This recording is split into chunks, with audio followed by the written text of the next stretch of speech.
বুঝে আমার আর রক্ষে নেই মা। এবার মনে হচ্ছে আমি মরেই যাব। শরীরটা এত খারাপ করেছে, কিভাবে তোমাকে বোঝাবো বুঝতে পারছি না। এমন করে বলতে হয় না মা, আমরা আছি তো। আমরা থাকাকালীন তোর কিচ্ছু হবে না। তুমি আমার জন্য কেঁদো না মা। তুমি কাঁদলে আমার আরো বেশি কষ্ট হয়। তোমার কাঁদা আমার কোনোভাবে সহ্য হয় না। তুমি আমার জন্য একটু আশীর্বাদ করো। আমার কাছ থেকে তোর আশীর্বাদ চেয়ে নিতে হয় না রে মা। আমি সব সময় তোর জন্য আশীর্বাদ করি। তুই তাড়াতাড়ি সুস্থ হয়ে ওঠ। ওষুধ যদি না খেতে পারি তাহলে কিভাবে সুস্থ হব? ওষুধের কোনো ব্যবস্থা তো তোমরা করছো না। ঘরে কোনো টাকা নেই। তোর বাবা আসো, তারপর আমি যে কোনো একটা ব্যবস্থা করছি। তুই চিন্তা করিস না, একটু ঘুমানোর চেষ্টা কর। আমি তোর মাথায় হাত বুলিয়ে দেই। ঠিক আছে মা, আমি একটু চেষ্টা করছি। তুমি আমার মাথায় হাত বুলিয়ে দাও।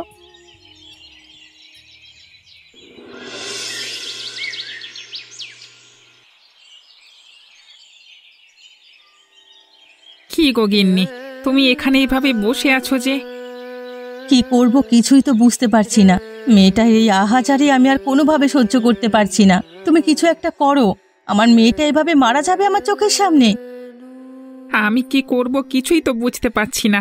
মহাজনের কাছে এত করে টাকা চেয়েছি, কোনোভাবেই তিনি টাকা দিতে রাজি হচ্ছেন না। টাকা যদি না পাই মেয়েটার চিকিৎসা করাবো কিভাবে বলো তো তুমি? মেয়েটার মুখের দিকে তাকানো যাচ্ছে না। তুমি একটু ডাক্তার ম্যাডামের কাছে গিয়ে দেখো না, তিনি যদি আমাদের কোনো সাহায্য করেন। এর আগের বার তার টাকা দেওয়ার কথা ছিল। টাকা না দিয়ে এতদিন তার কাছ থেকে লুকিয়ে রয়েছি। হ্যাঁ, এখন গেলে তিনি নিশ্চয়ই আমাকে অপমান করবেন, কোনোভাবেই সাহায্য করবার চেষ্টাও করবেন না। সবকিছু ঘরে বসেই যদি তুমি নির্বাচন করো তাহলে তো আর হলো না। তুমি গিয়ে দেখো, কোনো কিছু যদি হয়ে যায়, হতেও তো পারে নাকি। ভেবেছিলাম এখন কাজে যাব, দুপুরে খাওয়ার জন্য এসেছিলাম। তুমি এসে খাবে, আগে একবার ডাক্তার ম্যাডামের কাছে গিয়ে দেখো তিনি কি বলেন। আচ্ছা ঠিক আছে, আমি গিয়ে দেখি।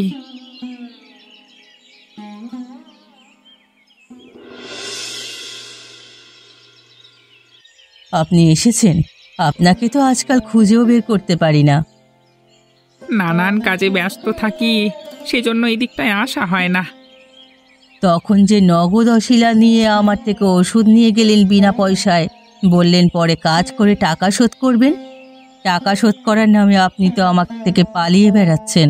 আমার সাথে কোনোভাবে দেখা করছেন না, কথা বলছেন না, সাক্ষাৎও করছেন না। এটা কেমন নিয়ম আপনার? এভাবে হলে কিভাবে চলবে বলুন তো?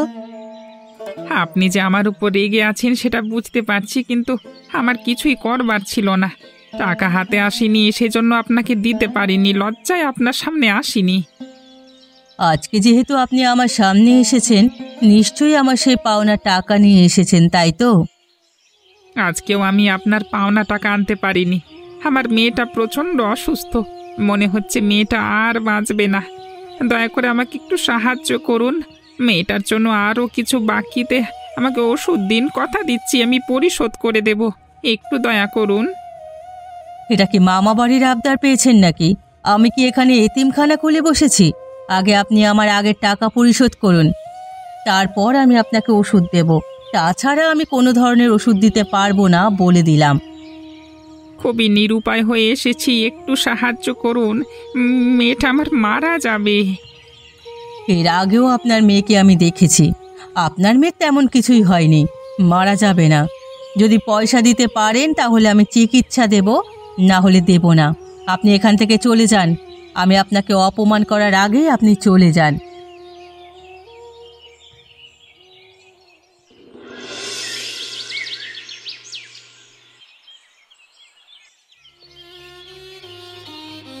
বাবা, তুমি যে খালি হাতে চলে আসলে, আমার জন্য ওষুধ আনোনি?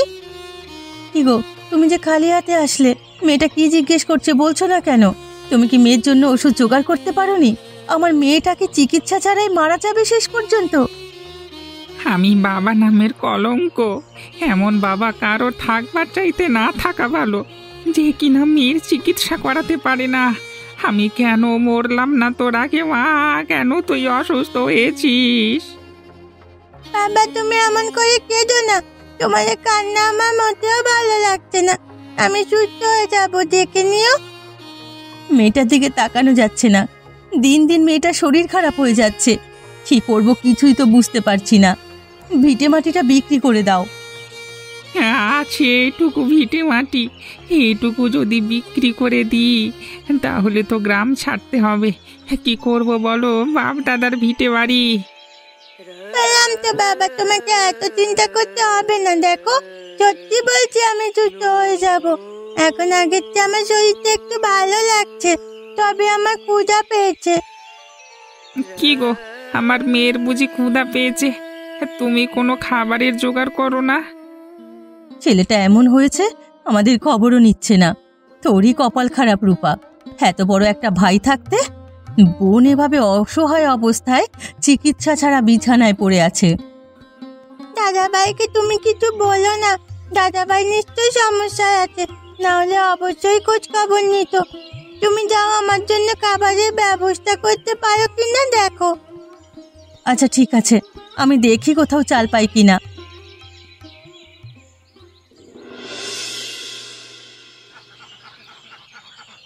কি গো বুড়িমা, কি করছো তুমি? আমি তেমন কিছু করছি না, এখানে বসে আছি, হাঁস মুরগিগুলো একটু পাহারা দিচ্ছি। তা হঠাৎ করেই অবেলায় তুই এখানে? বড় নিরুপায় হয়ে এসেছি, অনেকের বাড়ি গিয়েছি, কেউ আমাকে কোনো সাহায্য করেনি। শেষ পর্যন্ত তোমার কাছে আসতে হলো। এর আগেও তুমি সাহায্য করেছো, কিভাবে তোমার কাছে বারবার সাহায্য চাইবো সে মুখ তো নেই আমার। লজ্জা লাগছে বুড়িমা। আমার কাছে যতক্ষণ আছে আমি তো তোদের কখনো না করি না, তোদের সাহায্য করার চেষ্টা করি। আমার কাছে আসতে হলে তোদের কোনো লজ্জা রাখতে হবে না। আমি যদি পারি অবশ্যই তোদের কখনো না কখনো সাহায্য করব। কি জন্য এখন এসেছিস সেটা বল, লোকের দাঁড়ে দাঁড়ে ঘুরছিলি কেন? গত 2 দিন ধরে আমার মেয়েটা অসুস্থ, প্রচণ্ড অসুস্থ। এতটাই অসুস্থ, ও বলছে ও নাকি আর বাঁচবে না। মেয়ের এ কথা নিজে কানে শোনা যায় বুড়িমা, বলো? তাহলে তোরা এখনো দেরি করছিস কেন? চিকিৎসা করা। চিকিৎসা যে করাবো সে পয়সা নেই। ডাক্তারের কাছে গিয়েছিলাম, আগের পয়সা পাবে সেই জন্য তিনি না করে দিয়েছে।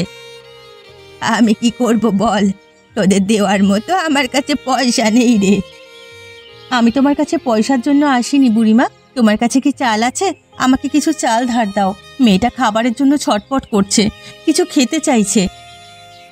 বুঝিসই তো আমি একা মানুষ, তেমন একটা চাল আমার এখানে থাকে না, অল্প চাল থাকে। আচ্ছা ঠিক আছে, আমি এখান থেকেই তোকে কিছুটা দিচ্ছি, তুই এখানে বস, আমি ঘরে গিয়ে চাল নিয়ে আসছি।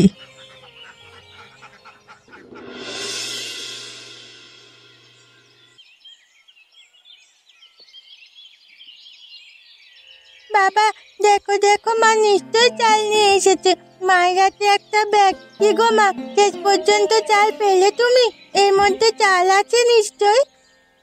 দেখো দেখো, আমার মেয়েটা সামান্য চাল দেখে কত খুশি হয়েছে। হ্যাঁ রে মা, চাল পেয়েছি, এখন তোর জন্য রান্না করব, তারপর তুই খেতে পারবি। আমি যে খুশিতে পাগল হয়ে যাচ্ছি। এত সহজে তুমি চাল জোগাড় করতে পারবে সেটা আমি কল্পনাও করিনি। আমার একদম অনেক বেশি ক্ষুধা পেয়েছিল মা। তুই কোনো চিন্তা করবি না মা, দেখ তোর জন্য চাল নিয়ে এসেছি, এখন রান্না করব, তুই খাবি, আমরা দেখব। না না মা, তা হবে না, আমরা সবাই মিলে খাবো। আমি একা খাবো কেন? আমরা তো সবাই আর অসুস্থ নই, তুই একা অসুস্থ, সেই জন্য তুই খাবি। এটা কেমন কথা বললে বাবা? অসুস্থ হলে মানুষ কি ভাত খায় নাকি? ভাত তো সবাই খাওয়া দরকার। হয়েছে হয়েছে, এ মেয়ের সাথে আর কথা বলে পারবো না। তুমি এক্ষুনি মেয়ের জন্য ভাত রান্না করে নিয়ে আসো, যাও গিন্নি। যাচ্ছি যাচ্ছি, আমি এখনই চুলোয় রান্না বসিয়ে আসছি।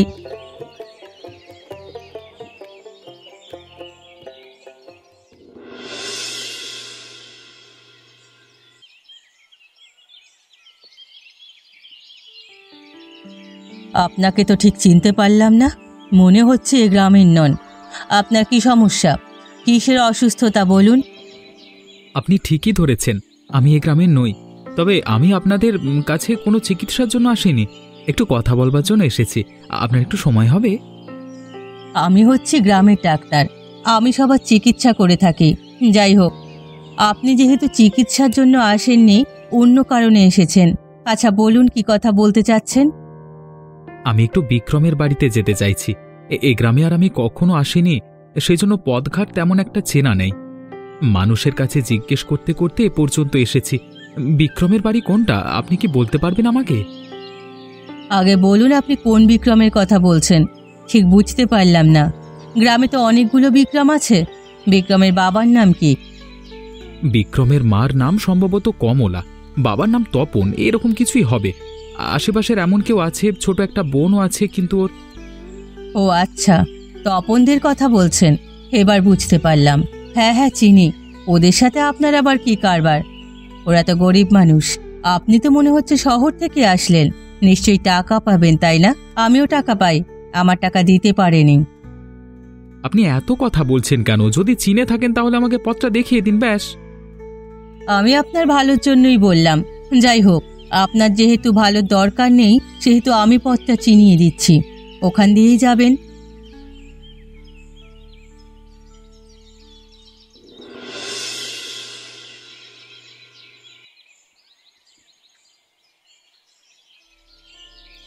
কি গো ডাক্তার ম্যাডাম, এ ছেলে আবার কে?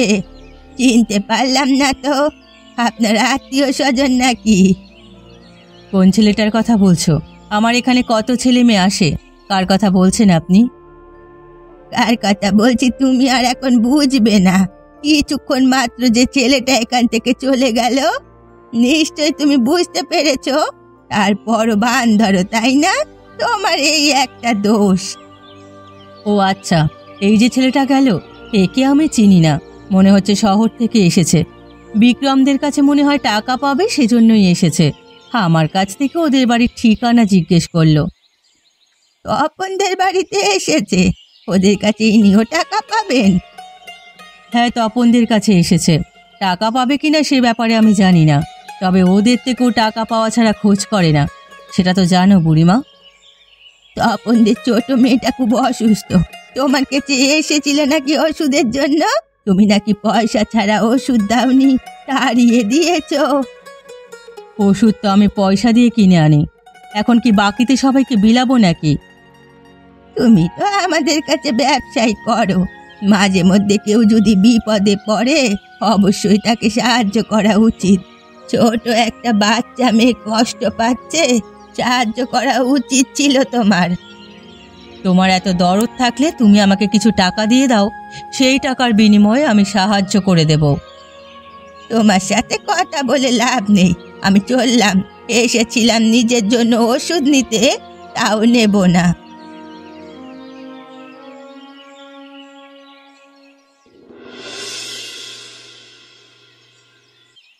বাড়িতে কেউ আছেন কি? একবার বেরিয়ে আসুন না, কথা আছে আপনাদের সাথে। বাড়িতে কেউ আছে? মানুষজন থাকে বাড়িতে কি? আপনি কে? আপনাকে তো ঠিক চিনতে পারলাম না। এভাবে এখানে এসে ডাকাডাকি করছেন কেন? আপনারা আমাকে চিনবেন না, আমি শহর থেকে এসেছি। এটা কি বিক্রমের বাড়ি? শহর থেকে এসেছেন? হ্যাঁ হ্যাঁ, এটা তো বিক্রমেরই বাড়ি। আপনি বিক্রমের কি হন? বিক্রমকে খুঁজছেন কেন? আপনারা বিক্রমের কে হন? আমরা বিক্রমের বাবা মা। আপনি কে, সেই পরিচয়টা একটু দিন। আমি শহর থেকে এসেছি অনেক কষ্ট করে। সব কথা কি বাইরে বসে জিজ্ঞেস করবেন, ঘরে ডাকবেন না?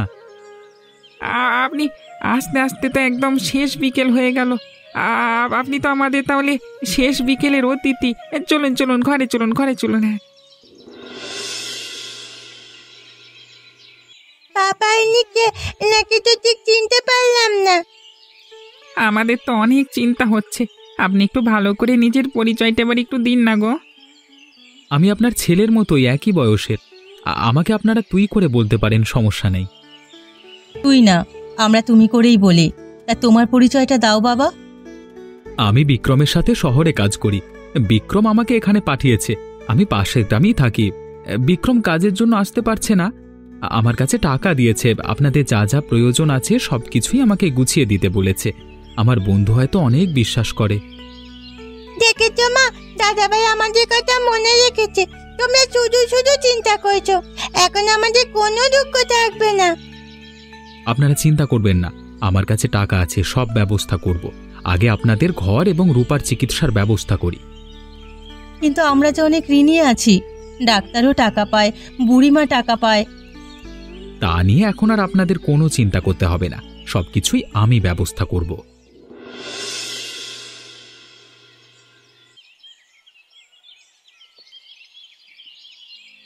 আচ্ছা, আপনি আবার এসেছেন। তা আপনার কাজ ঠিকঠাক মতো হয়েছে তো? টাকা উসুল করতে পেরেছেন? আমি আসলে টাকা উসুল করতে আসিনি, হ্যাঁ, আমি টাকা দিতে এসেছি। কি বললেন ঠিক বুঝতে পারলাম না, একটু বুঝিয়ে বলবেন? এত কিছু বুঝিয়ে বলবার সময় আমার নেই। আপনি বিক্রমের বাবার কাছে যত টাকা পাবেন সেটা আমাকে বলুন, আমি এক্ষুনি পরিশোধ করে দিচ্ছি। একই সাথে বিক্রমের ছোট বোন রূপার চিকিৎসা করুন, যত টাকা লাগে আমি দেব। আপনি কি ওদের কোনো আত্মীয় স্বজন নাকি? আমি কার কি লাগি সেটা জেনে আপনার লাভ নেই। আপনি টাকা পাবেন, চিকিৎসা করবেন, অতিরিক্ত টাকা দিয়ে যাব। যখন তারা যা চায় সেটা দেবেন এবং হিসেব করে রাখবেন। আমি এসে আবার টাকা পরিশোধ করব। আর হ্যাঁ, আমি বিক্রমের বন্ধু, বিক্রমই এখানে পাঠিয়েছে টাকা দিয়ে আমাকে। আচ্ছা ঠিক আছে, আপনি আগে টাকা পরিশোধ করুন, আমি চিকিৎসা করব। আর বুড়ির বাড়ি কোন দিকে আমাকে একটু বলবেন, তার সাথে একটু কাজ আছে। আচ্ছা ঠিক আছে, আমি বলে দিচ্ছি।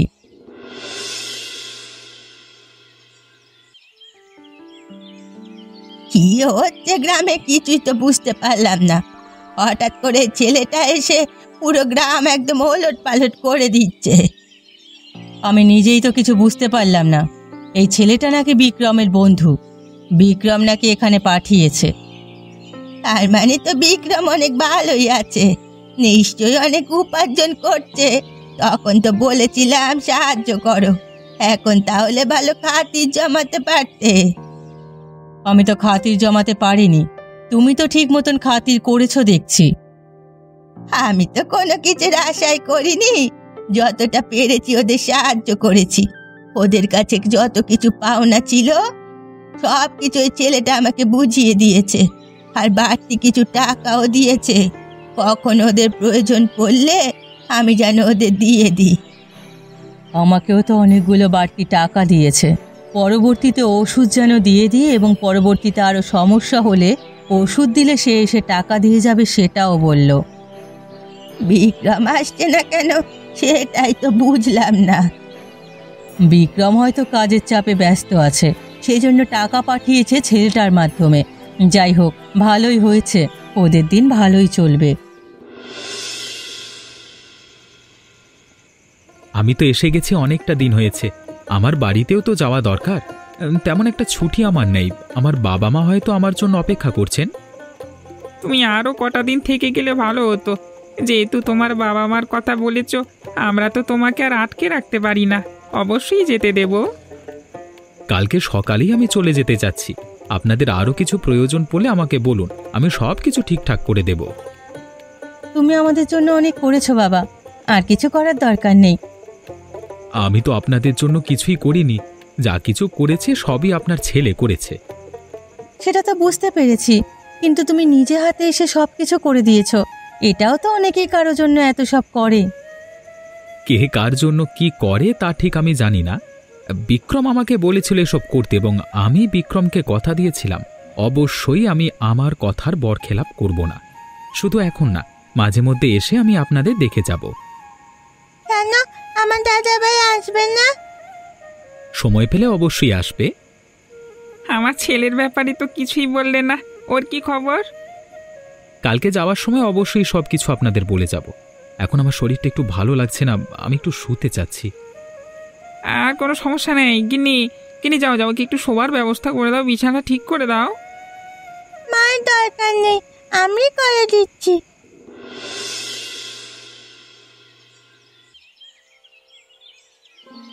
আমি আপনাদের জন্য খুবই সামান্য করতে পেরেছি, তবে যাওয়ার সময় আপনাদের একটি কথা বলে যেতে চাই।